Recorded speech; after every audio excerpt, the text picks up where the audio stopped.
Hello everybody, my name is Ryan Bramer and this is the assessment tool presentation. So this is a presentation based off of the assessment that I used for the grade level outcome that I chose.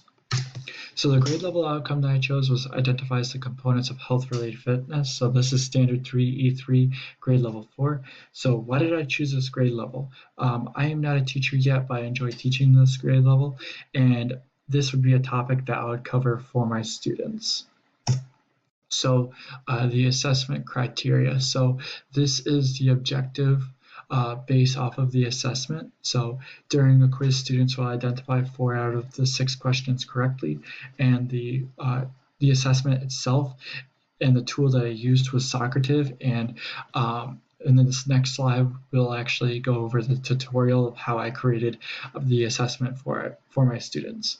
I did 2 multiple choice for it and 4 true and false, so off of the components that we covered in class. So the Socrative tutorial itself, this would be the home page for Socrative. So if you do not have a teacher login, all you have to do is just select sign up now, and then all you have to do is just type in your information, where you're from, where you're teaching, and that's how you create your account.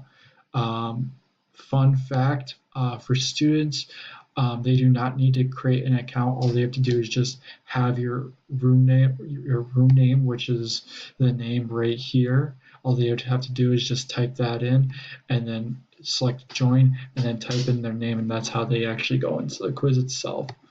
So the quiz itself. So for health related fitness components, so the 6 questions that I covered, so this first one was based off of activities such as walk, run, or bike, are activities that will help my cardiovascular endurance. And then which is great about using this tool is it gives you the options to write in feedback for your students. So if a student was to get this incorrect, they'll be able to read why this answer is correct. So this next one was another cardiovascular endurance, and sometimes, like what I do when I teach, so I like to give hints, so having terms to components so that students can remember the names. So for heart, it'd be cardiovascular endurance. For terms like stretching, it would be flexibility. So the term for heart is not flexibility, so this is false. And I give the feedback right under this. So the heart is a term called cardiovascular endurance. For the third one, this will be flexibility, because this asks an exercise like toe touches, so this helps our flexibility.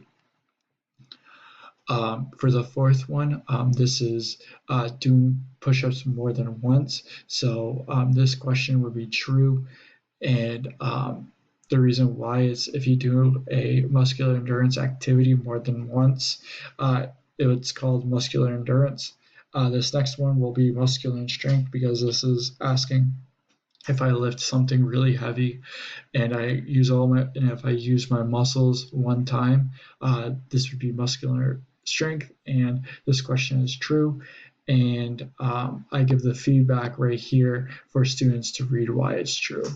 This last one is the overall look for the body, such as muscles and weight, is called good composition. This question is false. This is called body composition.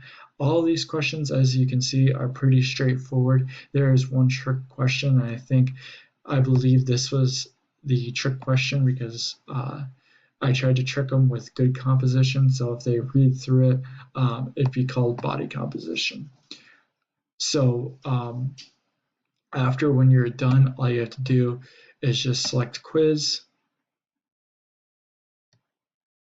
and then all you have to do is just select that, next, and then you'll have all of these materials. All you have to do is select one. So maybe do instant feedback, where they have to type in their name, showing feedback. So this is the written material that I wrote for the students to read to why the answer is correct.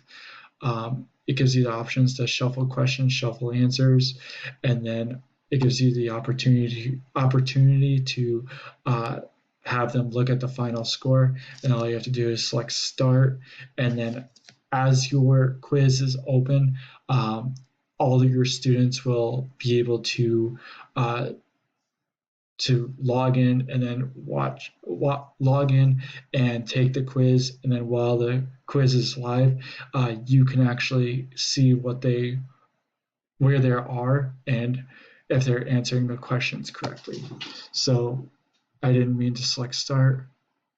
So um, let's go to reports. So after their questions are done, um, all you have to do is just open up a class that you had. So if you had a class at 203, all you have to do is select that, and then you have two people that took this quiz, and then you have the ability to select show answers, and you get to see if they answered all these questions correctly and where they got that questions incorrectly, so you get to see that. I'm going to keep this unanimous so then people won't see who took this quiz. So this could be for a class, so you could have a roster. I only had this open for 2 people, so you could have this roster for like 20 people if you want. So here's this. Here's another room. You could show answers right here, and you get to see this person's results for each question. And then the last class that I had, and you could show answers, and then you could see their final score right here, and then you can see what they did, and then you could go from there. So back to this presentation.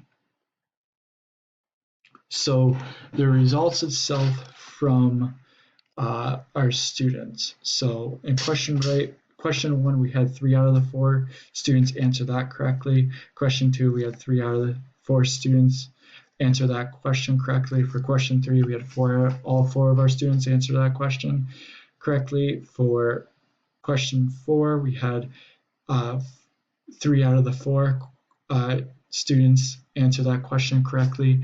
For question 5, we had all 4 of our students answer that correctly, and for question 6, we had 3 out of our 4 students answer that correctly.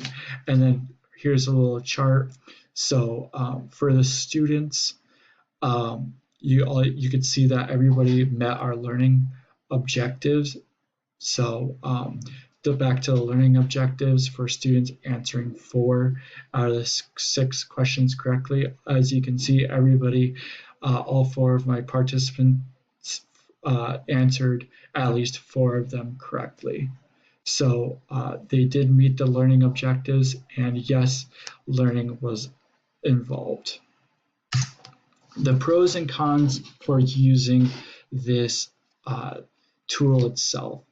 So you could take the pen and paper out, so you don't have to worry about sharing pens or paper, and especially in times of COVID. It's easy for students to log in because all they have to do is just go onto the website, type in your room name, and then type in their name, and then it'll go right to the quiz. The tool gives instant feedback, so as we saw, students can see why that answer was correct, and then they could see they could also see that their final score. They can view you yourself can actually view the live results. So when you have that class open, you could see where students are in the quiz without asking them, and you could see how far along, and you could see them answering which question correctly or incorrectly. And lastly, you can do all of this for free. I know there is more options for this app, but you can do all of this for free. So the cons for this assessment tool would be you have to pay for more options, but you can also do that for free. You also have to teach students how to use this. So this is something that they would have to practice with before using this. There could also be technical difficulties. So students nowadays are given Chromebooks or iPads, so um, you can be able to use this tool, but if their iPad or Chromebook doesn't work, you might have to wait for a student to finish their quiz for them to use that, or you have to have spare Chromebooks or iPads for your students. Also, for this, you can't keep um, this class going, the whole quiz itself. You have to constantly finish that, and then you have to consistently restart that quiz for each class that you do.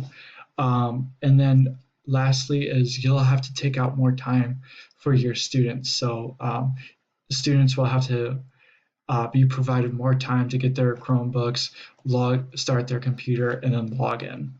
So there might be more time where students are having difficulties with their Chromebook and logging it in itself. So you have to provide more time for your students as for than just handing out pens and paper. So you'll have to consider time and plan your time wisely. So the technology is appropriate for the outcome. I believe it is because this technology can be available for all your students. It's just like taking a quiz with pen and paper, but you have to use computers. And also, the only thing that might be inappropriate about this tool is your questions. So if your questions are not appropriate for your grade level, this tool will be used wrong. So you have to be careful as in a regular quiz and irregular assessments for your students. So you have to word your questions correctly as you were for giving an assessment to your students with a pen and paper. So just word your questions correctly for your grade level and you'll be fine. So other than that, I hope you enjoyed this presentation. I hope you learned a lot and I hope you have a great rest of your day. Bye. Thanks.